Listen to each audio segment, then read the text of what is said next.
ada banyak yang bisa ditawarin selain look gitu ke halayak. Dan itu kalaupun bukan look ya akan ada banyak sekali misalnya keahlian lu atau ya apapun sebenarnya yang bisa ditawarin. Makanya kalau udah kurang mukanya nggak lucu minimal kaya. Kalau tiga-tiganya nggak ada minimal mulut lu diem. Diem.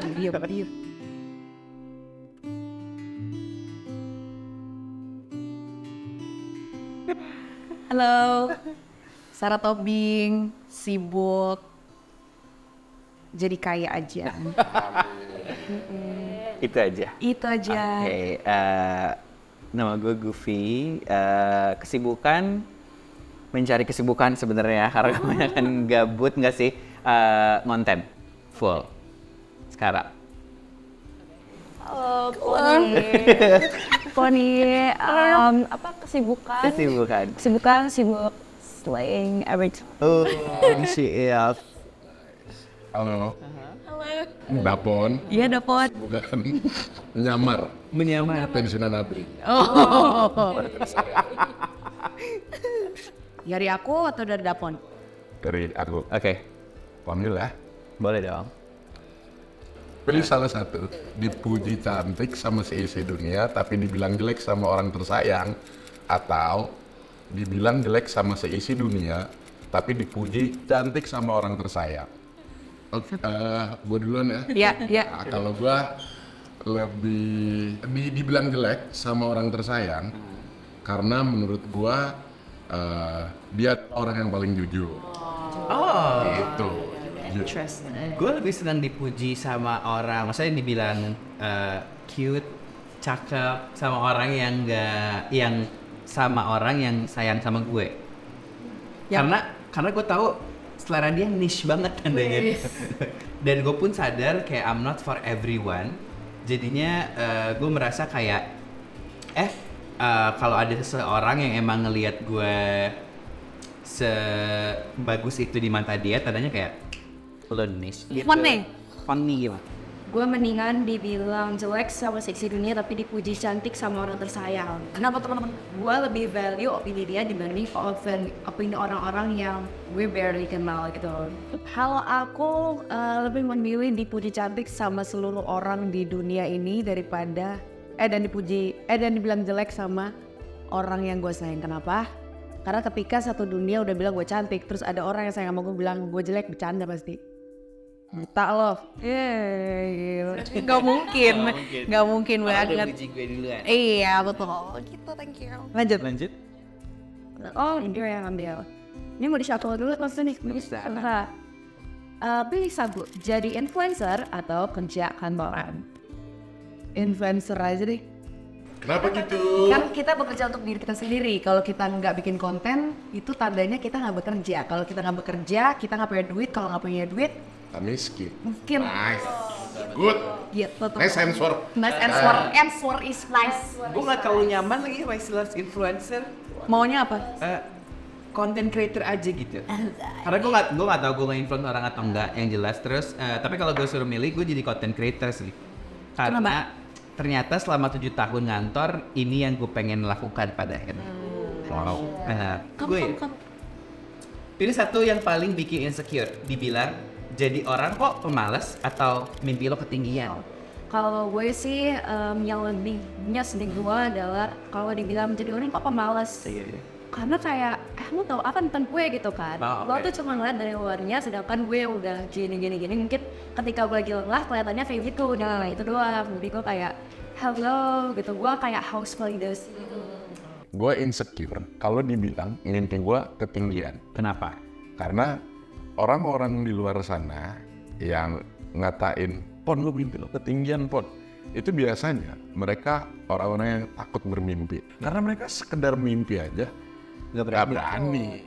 Saya kalau gue lebih insecure dibilang pemalas sih. Karena gue menyaksikan pas besar tuh dengan orang-orang yang kategorinya pemalas.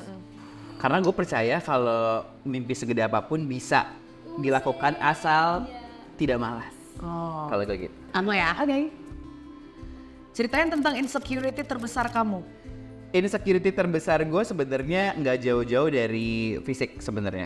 Jadi ini diawali dengan di tahun 2010, 2009 kalau nggak salah, gue salah satu orang yang terkena cyberbullying. Korban cyberbullying. Itu cukup mempengaruhi gue sampai tahun 2015-an buat nggak ngeliatin muka gue di sosial media. Sampai akhirnya kayak, ternyata nggak ada muka gue, gak ada yang peduli. Jadi kayak sekarang coba untuk dealing sama hal tersebut. Perlahan gue mencoba untuk kalau kata Sarah pura-pura gila. Pura-pura gila, gerakan pura-pura gila. Karena sesungguhnya tidak semua orang sepeduli itu sama kita. Jadi kayak ya udah aja. Kalau insecurity terbesar gue, emang gue bisa dikategorikan manusia cacat lahir ya. Tapi insecurity terbesar gue nggak ada yang cool. Oke. Gue pribadi, gue takut kalau diri gue miskin. Amat sangat takut karena gue banyak lihat orang-orang di luar sana yang miskin tertindas. Dan kalau misalnya kemiskinan itu terjadi di diri gue, teman-teman sekalian bisa bayangkan, sudah tua miskin, mau ditaruh mana harga diri saya, udah pasti diinjak-injak gitu. Kayak make sense. Iya, diskriminasi. Sekarang saya balik tanya. Lihat Sarah tuh nggak ada insecure ya gitu. I thought so. Apa ya, yang paling signifikan itu kayaknya sudah lewat semua, tapi setelah gue pikir-pikir itu Ada yang bisa nggak? masih ternyata. Itulah that's why ada beberapa podcast gue itu setelah gue nge-take, itu gue selalu ngomong ke editor. Nanti sebelum diupload, kasih tahu ke gue dulu ya. Karena ternyata insecurity gue adalah ada di cowok gue. Lo takut salah ngomong? Takut salah ngomong. Udahlah, tidur aja, capek gue. Lanjut ya. Lanjut. Oke, yang besar. Gimana cerita kamu sehingga pada akhirnya bisa nerima diri sendiri? Deep talking. Dari Sarah. Dulu gue sempat mikir kalau nerima diri sendiri itu adalah hal yang sangat susah dan hampir mustahil gue dapetin. Karena dulu tuh gue dikelilingi dengan bully, terus dari teman-teman terdekat, even dari keluarga sendiri, itu adalah hal yang sangat biasa. Tapi setelah gue look back ya teman-teman media ya, kalau gue nggak ada insecurity, gue nggak berani untuk berkembang dan kayak I've just unlocked my new potential. Jadi quote unquote insecurity adalah bensin. Perkara POV, Point of view-nya, this is how you see your insecurity, man. Slainer. Nerima diri sendiri kalau gue karena insecurity gue adalah physical appearance. Mungkin beberapa tahun kebelakang ya gue sadari bahwa ada banyak yang bisa ditawarin selain look gitu ke halayak. Dan itu kalaupun bukan look ya akan ada banyak sekali misalnya keahlian lu atau ya apapun sebenarnya yang bisa ditawarin. Makanya kalau udah kurang mukanya, nggak lucu, minimal kaya. Kalau tiga-tiganya nggak ada, minimal mulut lu diem. Diem. Juga ya itulah maksudnya banyak hal yang bisa ditawarkan more than just look. Nah ini ya. Pertanyaan, bisa nggak sih kita menerima diri kita sendiri apa adanya tanpa egois? Kalau gue bilang nggak bisa. Karena pada akhirnya harus agak sedikit lebih egois karena saat kita nerima, ini atas ini mungkin terjadi di gue ya. Saat kita nerima, kita harus melepaskan sesuatu pokoknya. Jadi kalau pertanyaannya bisa nggak menerima diri sendiri tanpa rasa egois? Gue rasa nggak bisa. Kalau gue, ya gue setuju. Untuk self love lu harus selfish, itu betul. Tapi buat gue sih as long as selfishnya itu tuh lo nggak buta ya, maksudnya kayak jangan sampai lu mementingkan si self love lu ini, lu kayak tutup mata, tutup telinga dari opini orang-orang yang berusaha untuk kebaikan lo gitu. Jangan sampai keselfishan lo ini merugikan orang lain.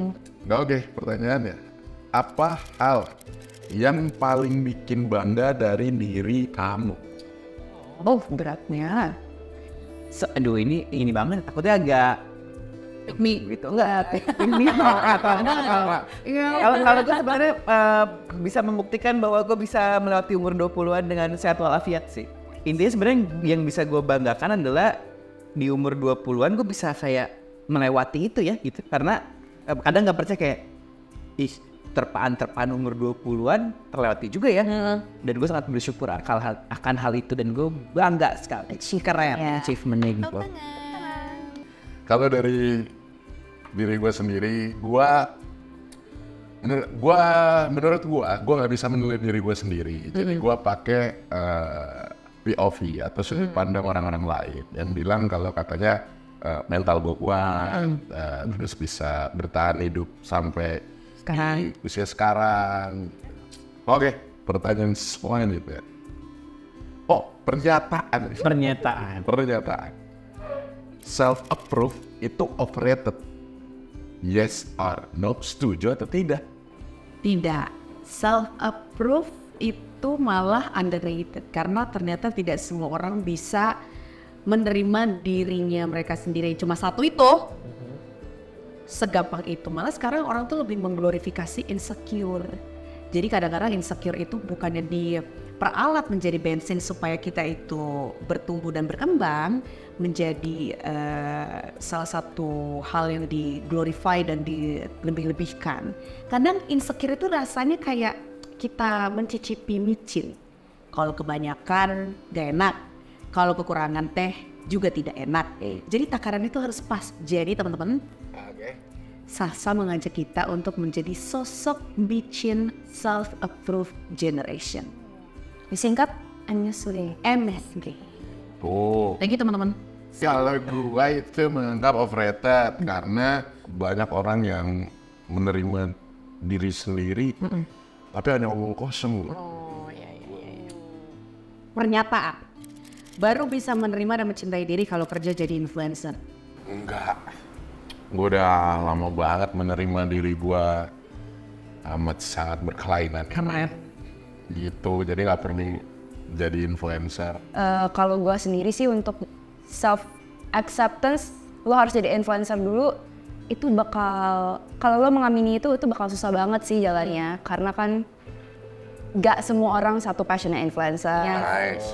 Terus gak semuanya bisa dengan mudah gitu kan. Itu tuh perjalanan yang lumayan lah ya, kayak harus build bricks by bricks gitu kan. Jadi kayak lo nggak bisa mengharapkan jadi profesi ini menyembuhkan segala permasalahan lo gitu. Nggak ada yang instan teman-teman. Next. Ketenangan itu nomor 1, uang itu nomor sekian. Nggak setuju. Oke. Nggak setuju karena Mananya takut miskin. Iya. itu dia makanya. Orang yang tenang tanpa uang itu patut kita hormati. Itu main gimana gue bisa tenang ketika kebutuhan gue masih bergantung pada uang. Gue pernah ada di salah satunya di umur 20-an dulu ketika ada kesempatan bisa ngambil freelance banyak, terus gue dapat uang yang saat umur itu besar sekali gitu. Terus gue nggak tahu mau kemana si uangnya gitu kan. Dan entah kenapa saat proses mencari uang tersebut dan mendapatkan uang tersebut, gue mendapatkan satu ketidaktenangan lah. Waktu itu doa gue adalah semoga rezeki yang gue dapetin kapanpun sebesar apapun berjalan seiringan dengan wisdom yang gue punya untuk ngambil. Setuju aing itu aing. Ya kayak tadi gue sempat bilang kayak emang gue backgroundnya nggak setajir-tajir itulah, emang agak ya rada bills to bills if you can say. Jadi gue kayak ngerasa yang gue lakukan sekarang ini untuk mencari ketenangan untuk keluarga gue. Jadi gue mencari uang untuk memberikan ketenangan ke keluarga gue supaya gue juga tenang. Karena kalau ngeliat keluarga tenang kan kita tenang ya. Ya. Nah itu sih. Yang terakhir ternyata pernyataan. Setuju nggak? Be you, be confident. Setuju kalau gua. Telepon. Gue juga setuju. Lebih ke ini sih kayak mungkin menerima journey-nya ya, karena biasa kan kita untuk jadi confident kayak gak bisa sekejap langsung confident gitu. Mungkin kayak apa yang sudah kita lalui menjadi bahan bakar supaya kita menjadi confident. Yes. Gitu ya. Hemat Ya. Setuju dong gue pasti ya. Kayak karena kita mau jadi siapa lagi. Dan benar kata Poni juga tadi kalau misalkan untuk jadi confident dia lo nerima dulu diri sendiri sih. Baru kerasa tuh. Oke, benar-benar. Udah tuh ya. Terima kasih teman-teman. First of all, you have to be you first, and then you can be confident because confidence is very sexy. Makanya teman-teman, Be you, be confident.